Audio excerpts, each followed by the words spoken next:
Olá, pessoal, tudo bem com vocês? Mais uma vez, Michele e eu estamos aqui para mergulharmos no Evangelho.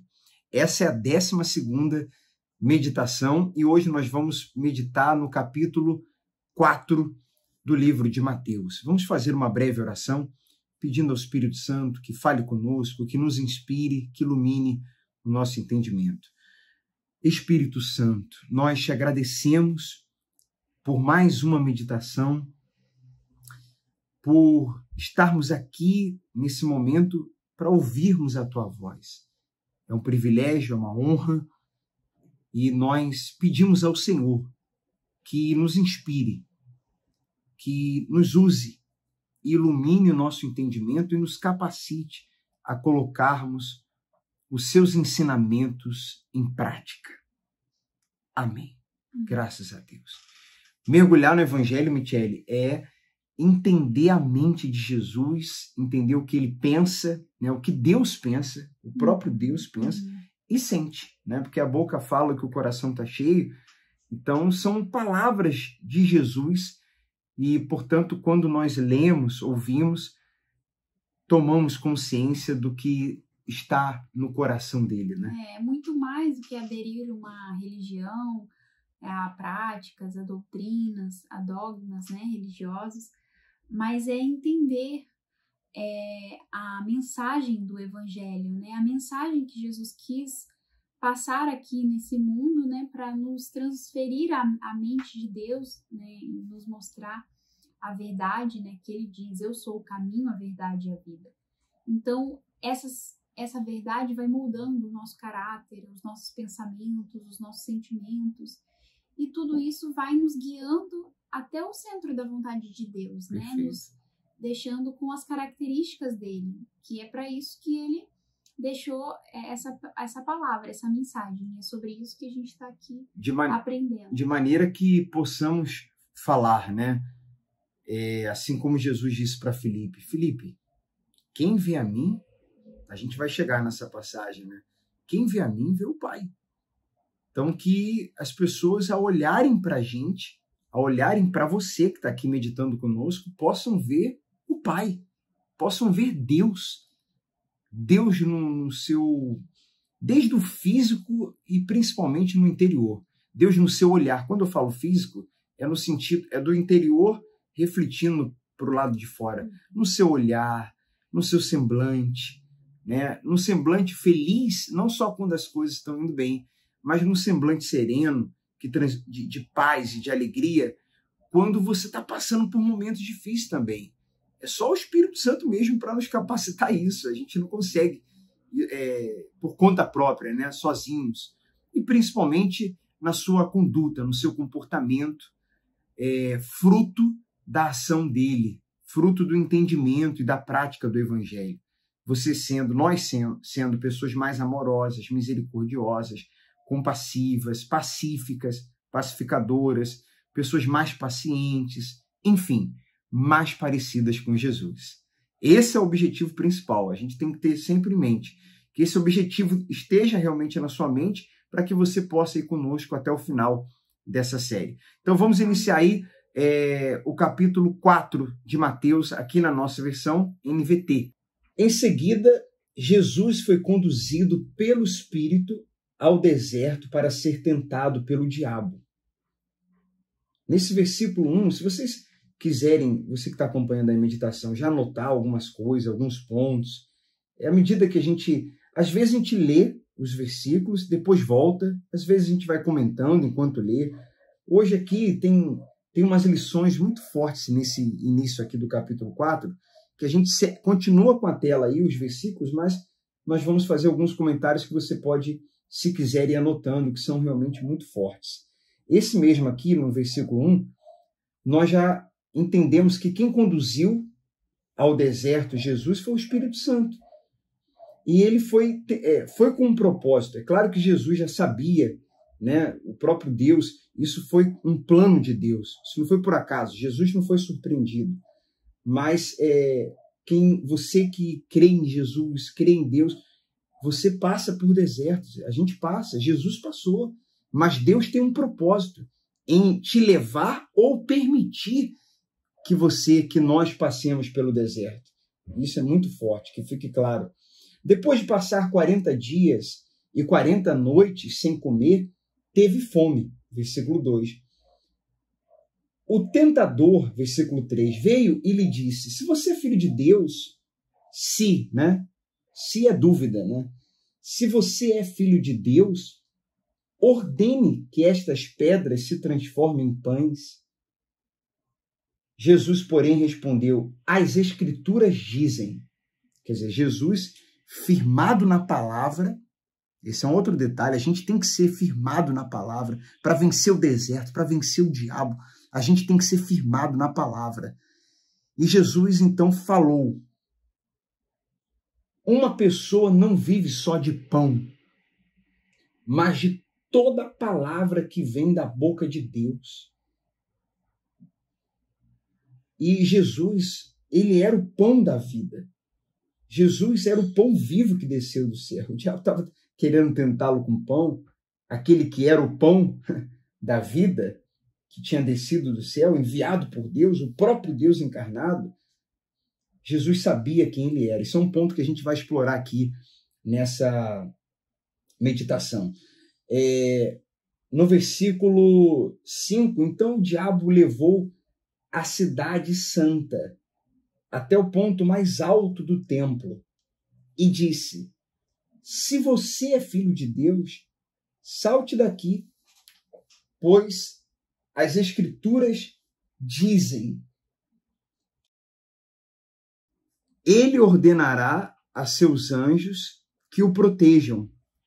Eles o sustentarão com as mãos para que não machuquem o pé em alguma pedra. Olha só, hein? Jesus já tinha negado, né, a primeira tentação. Agora ele nega, nós vamos ler aí a segunda tentação, e nessa aqui o diabo ele usa um versículo isolado. Isso é importante a gente ressaltar aqui, né? Nós temos batido muito, já volto com os versículos na tela, mas a gente tem batido muito nessa tecla, né, Michele, de mergulharmos, né?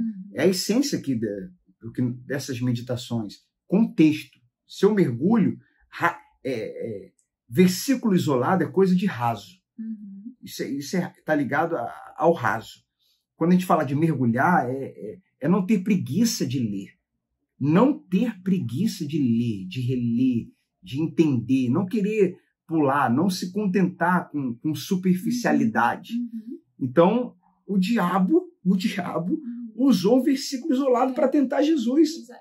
E é algo assim, muito importante para a gente ficar atento, né, sobre isso que a gente já fala a respeito dos versículos isolados e não no sentido completo da palavra, ou às vezes ele, por exemplo, ali o diabo ele veio com um versículo para querer satisfazer um desejo, né, uma necessidade ali que Jesus estava passando, uma dificuldade, né, estava enfrentando ali o deserto, passando a fome, né, do jejum, enfim, que ele estava ali em propósito.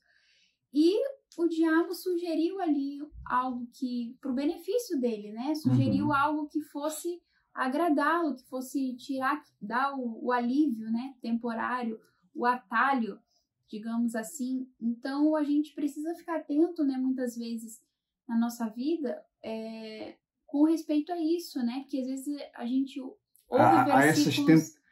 sim, essa questão do... versículos isolados e a princípio olha uma mensagem que não tá me agradando, né? Tá me consolando, tá querendo meu bem, né? Aparentemente parece que está querendo o nosso bem.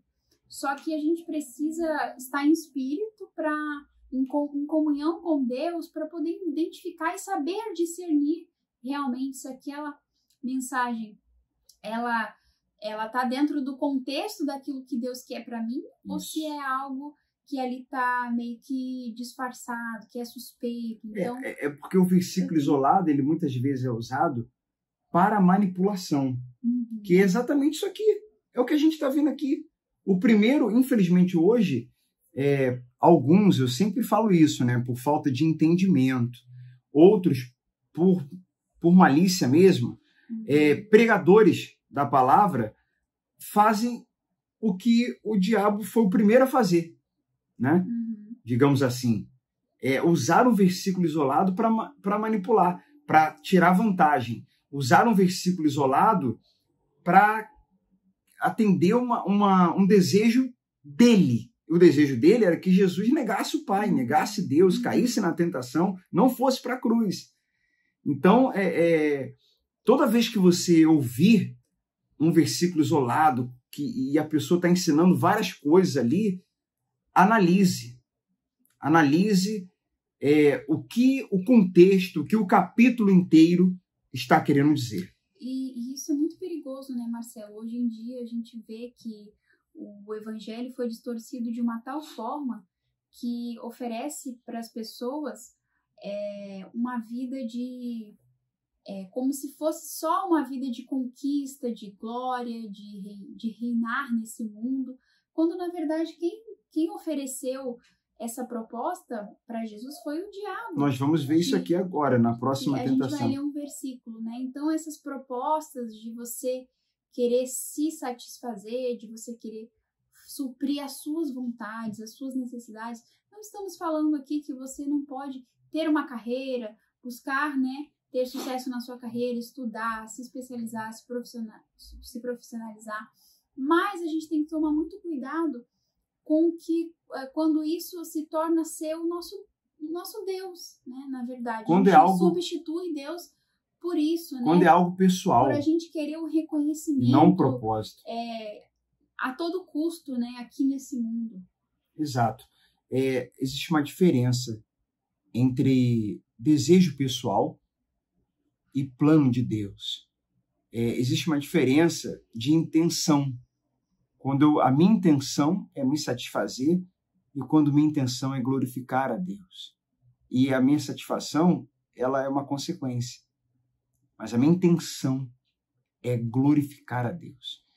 O Evangelho se trata disso, de você adorar a Deus, dele estar no centro e não a gente. E aí pode ter pessoas aqui que de repente não goste disso que a gente está falando, mas não é uma questão da gente, de uma opinião pessoal nossa, né? Sim, porque não. É isso que a gente vê em todo o contexto, né? Quando a gente ouve Jesus falar, ele sempre está colocando Deus no centro como prioridade e ele como servo, né? E não ao contrário, né? A religião faz com que o homem fique, né? Muitas religiões inventadas pelos homens, né? Distorcem esse sentido da palavra, da mensagem de Jesus e faz com que o homem fique no centro e que Deus é o servo dele, quando na verdade é o contrário, né? Totalmente. E a gente vai ver aqui mais um pouquinho sobre isso. Olha só, o versículo 7, ele respondeu: as Escrituras também dizem, não ponha à prova o Senhor seu Deus. Em seguida, versículo 8, aí vai muito agora o que a Michele estava falando, da proposta, da tentação, dessa questão de ego, de satisfação pessoal. O diabo levou até um monte muito alto. Ele mostrou todos os reinos do mundo e sua glória. Eu lhe darei tudo isto, declarou. Basta ajoelhar-se e adorar-me. Olha só, hein? Saia daqui, Satanás, disse Jesus, pois as Escrituras dizem, adore o Senhor, seu Deus, e sirva somente a Ele. Quer dizer, toda adoração é somente a Deus, toda a glória é de Deus.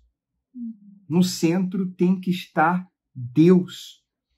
Uma coisa também que a gente compreende claramente nesses versículos é que Jesus sabia quem Ele era.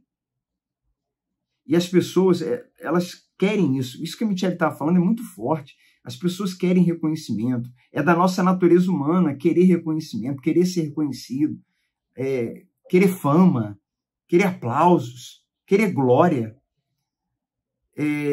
querer provar o nosso valor, sabe?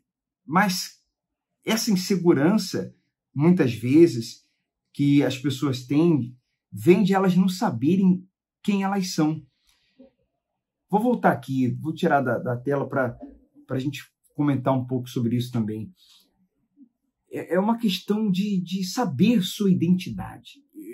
Essa tentação aqui nos mostra Jesus sendo, sabe, muito bem resolvido. E eu espero que nós, que você, sejamos também pessoas muito bem resolvidas, que a gente saiba qual é a nossa identidade, quem nós somos em Cristo. Quem nós somos em Cristo. Você quer saber quem nós somos? Um resumo de quem nós somos.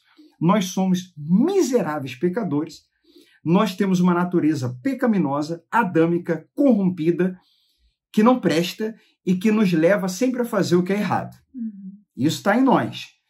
Quando nascemos de novo, né, a gente já falou isso aqui, recebemos uma nova natureza, a natureza divina, que tem prazer na Bíblia, que tem prazer nas coisas de Deus, tem prazer no próximo, que é uma natureza que nos capacita a perdoar, a caminhar mais uma milha, a dar outra face, que nos capacita a praticar tudo que a gente fala aqui, tudo que a gente lê no Evangelho. E aí nós vivemos essa luta até o último dia da nossa vida, da carne com a natureza carnal com a natureza espiritual, a natureza adâmica com a natureza de Jesus, divina.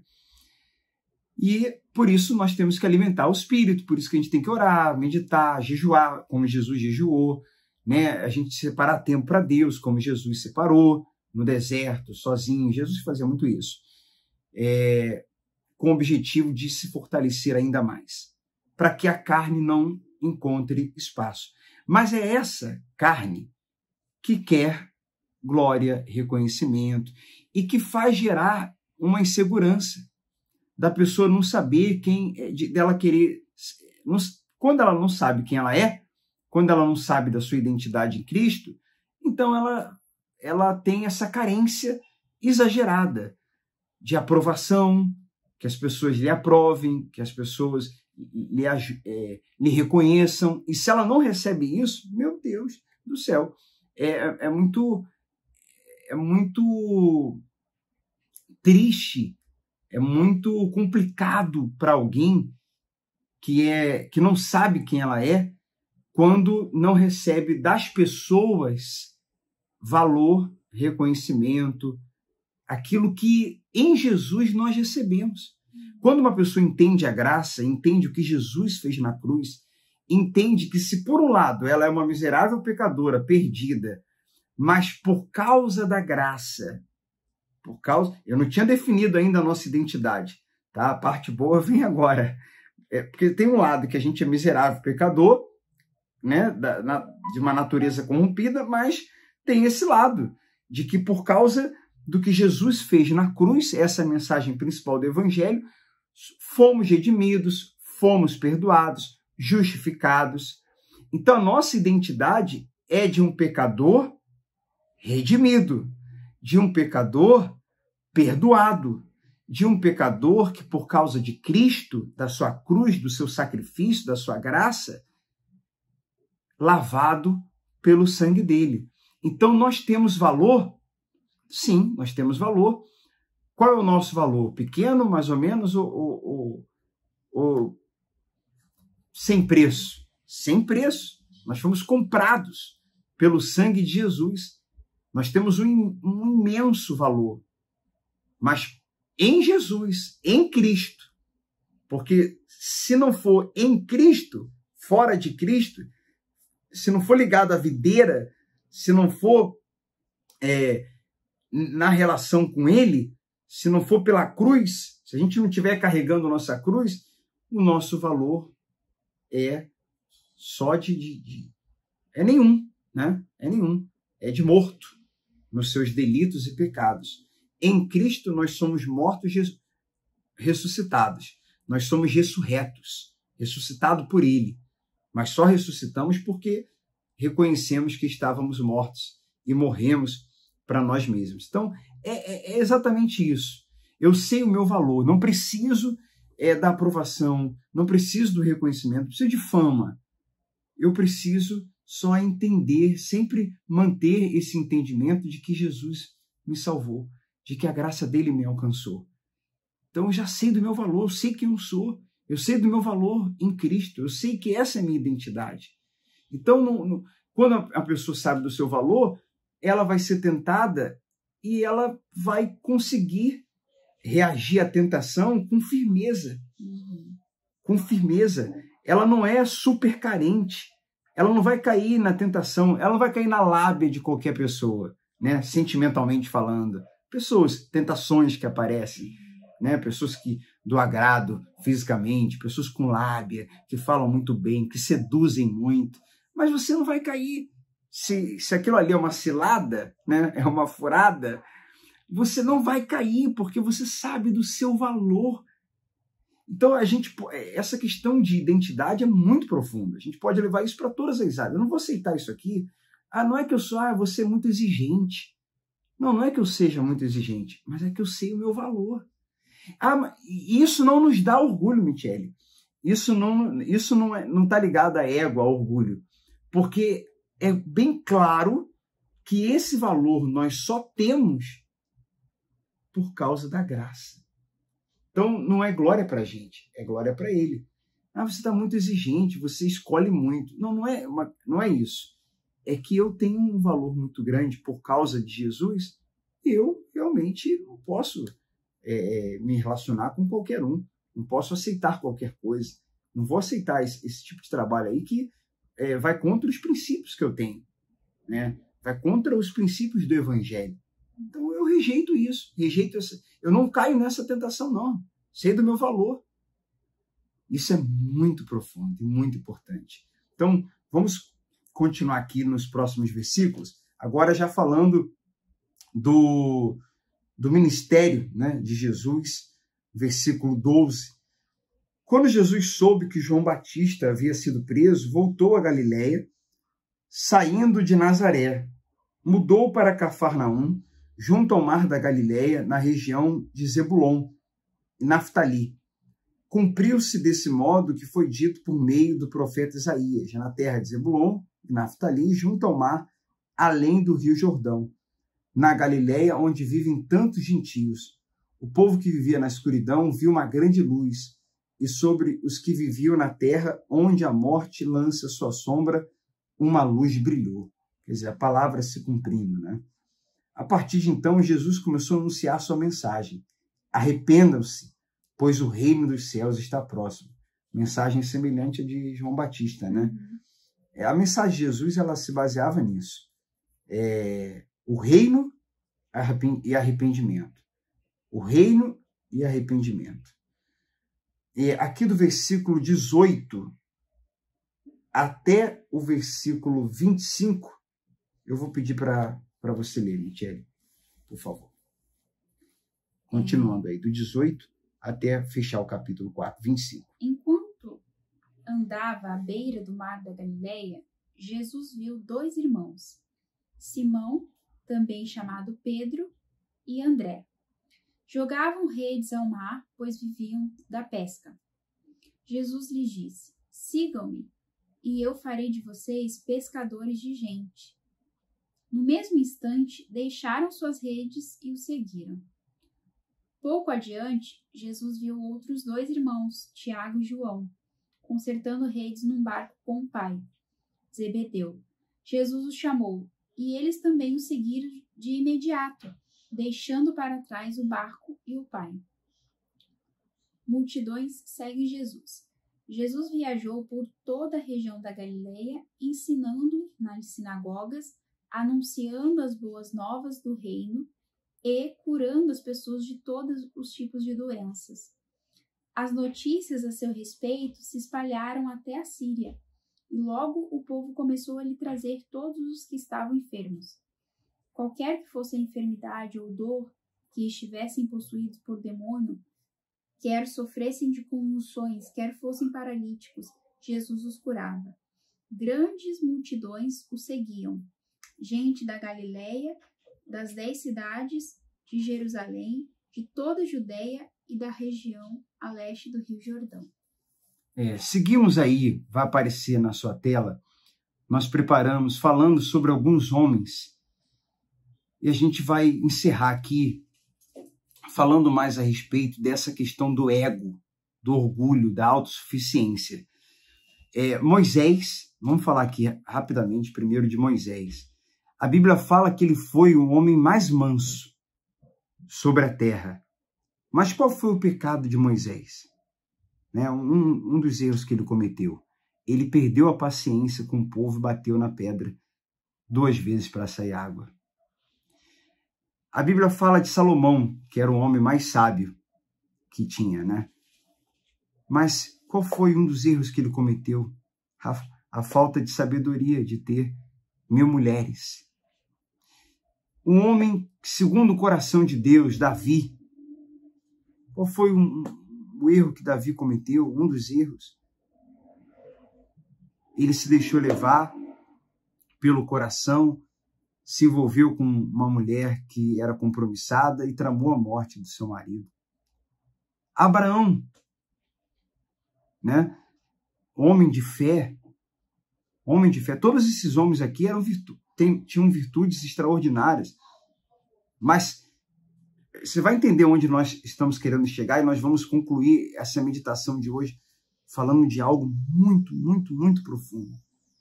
Abraão, o pai da fé, um homem de muita fé, mas quando Deus falou para ele sair da parentela, do meio dos caldeus, a primeira coisa que Abraão fez foi levar o sobrinho, que trouxe um monte de problema para ele.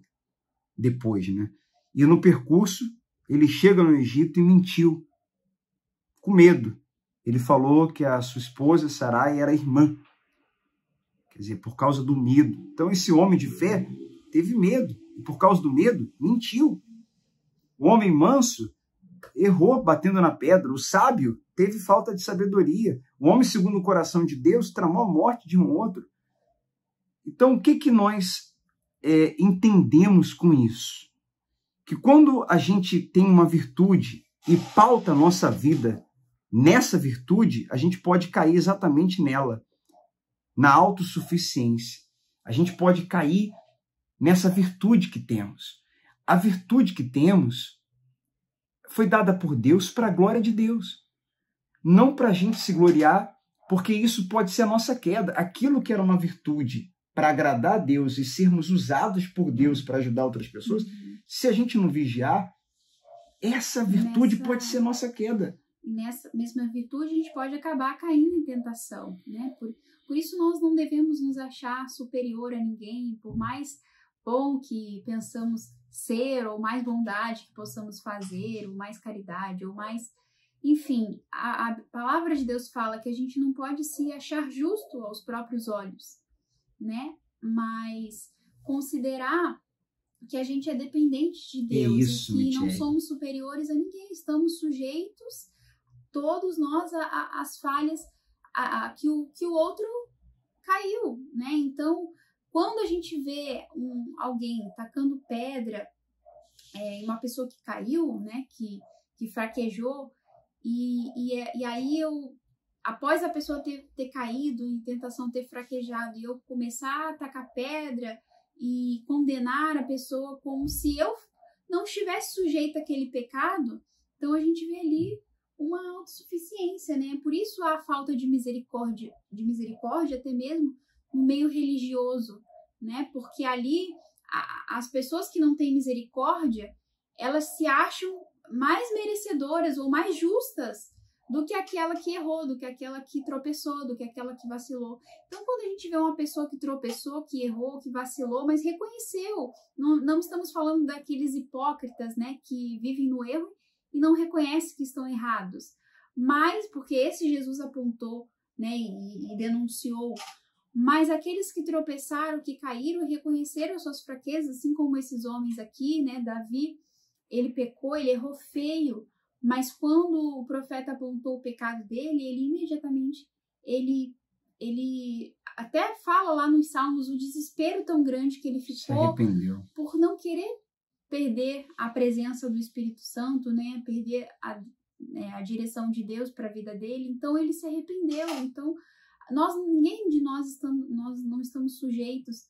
Nós estamos sujeitos a errar. Por isso a gente precisa constantemente vigiar, né? Colocar Deus como o nosso primeiro, né? O nosso Senhor em primeiro lugar.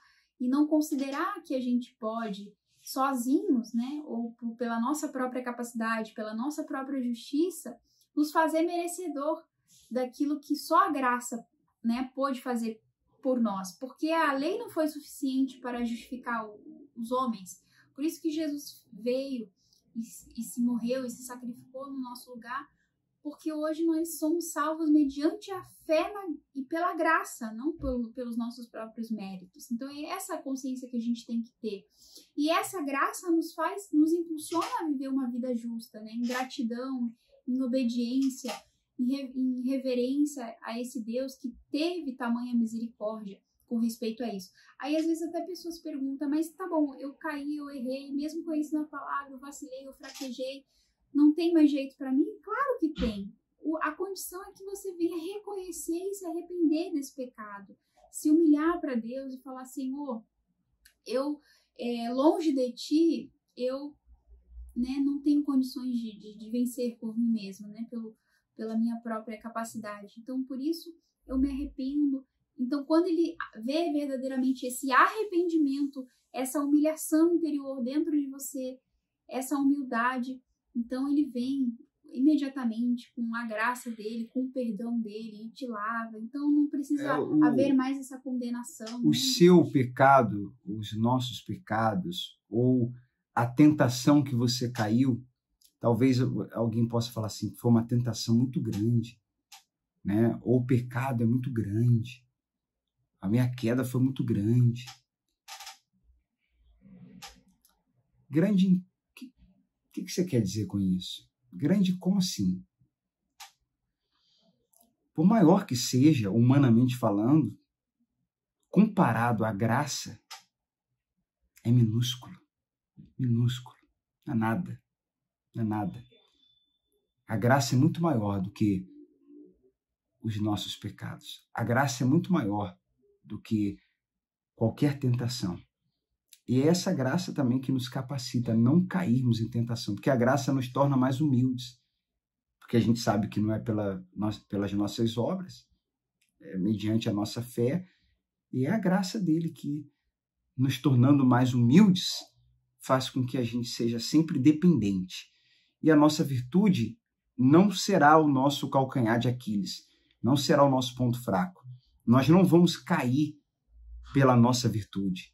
A nossa virtude será para a glória de Deus. A nossa virtude será usada por Deus para abençoar e ajudar outras pessoas.